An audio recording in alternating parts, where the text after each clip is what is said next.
ঘটনাটি ঘটেছিল দোহার থানার চর জয়পাড়া নামক গ্রামের এসপি বাড়ির সামনের সেই রাস্তায়,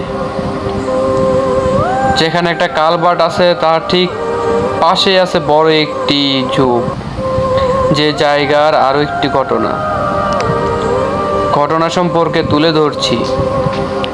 এই ঘটনাটি ঘটেছিল আজ থেকে প্রায় 7-8 বছর আগে। একদিন এক রিক্সাওয়ালা রাতে এক প্যাসেঞ্জারকে নিয়ে সেই রাস্তা দিয়ে আসছিল।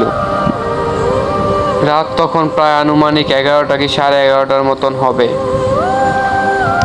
আমরা জানি যে গ্রামে 9টা-10টার দিকে প্রায় বেশিরভাগ মানুষ ঘুমিয়ে পড়ে, তাই সেই সময়টায় সেখানে একেবারেই জনমানবহীন ছিল। তারা দুজনেই সেই রাস্তা ধরে যাচ্ছে। এমন সময় তারা লক্ষ্য করে দূরে হঠাৎ সাদা কিছু একটা। তারা যখন সেই কালভার্টের কাছাকাছি জায়গায় পৌঁছায় তখন তারা দেখলো যে কালভার্টের উপর সাদা কাপড় পরা একটা লাশ শুয়ে আছে। এরপর তারা দুজনেই রিক্সা থেকে নেমে লাশটির কাছে যায়। তারা দুজনেই অবাক হয়ে গেল যে এত রাতে এই জায়গায় একটা লাশ কে রেখে গেল। লোকটি রিক্সাওয়ালাকে বলল, হয়তো কেউ লাশটিকে এখানে ফেলে রেখে গেছে, চলো আমরা লাশটিকে নিয়ে দাফনের ব্যবস্থা করি। কিন্তু রিক্সাওয়ালা এত আপত্তি জানালো। সে লোকটিকে বলল, আমাকে আমার ভাড়া দিয়ে দেন, আমি এইসব লাশ নিয়ে যেতে পারবো না।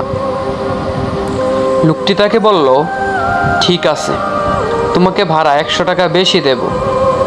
একথা শুনে রিক্সাওয়ালা লাশটি নিতে রাজি হয়, তবে রিক্সাওয়ালা লোকটিকে শর্ত দেয় যে লাশটি আপনাকেই তুলতে হবে।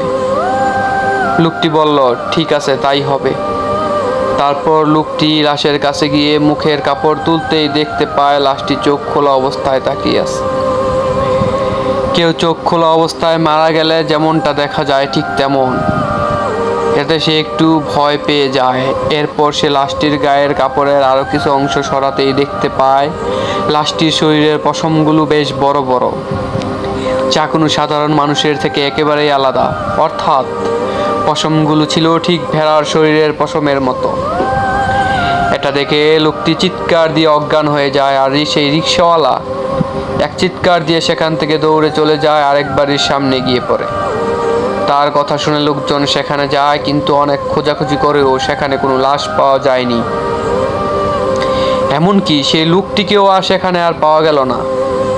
পরদিন সকালে সেই কালভার্টের নিচে সেই লোকটির লাশ পাওয়া যায়, কাদায় অর্ধেক গাড়া অবস্থায়। আশা করি গল্পটি সবার ভালো লাগবে। যদি ভালো লেগে থাকে এটা আপনারা শেয়ার এবং সাবস্ক্রাইব করে যাবেন।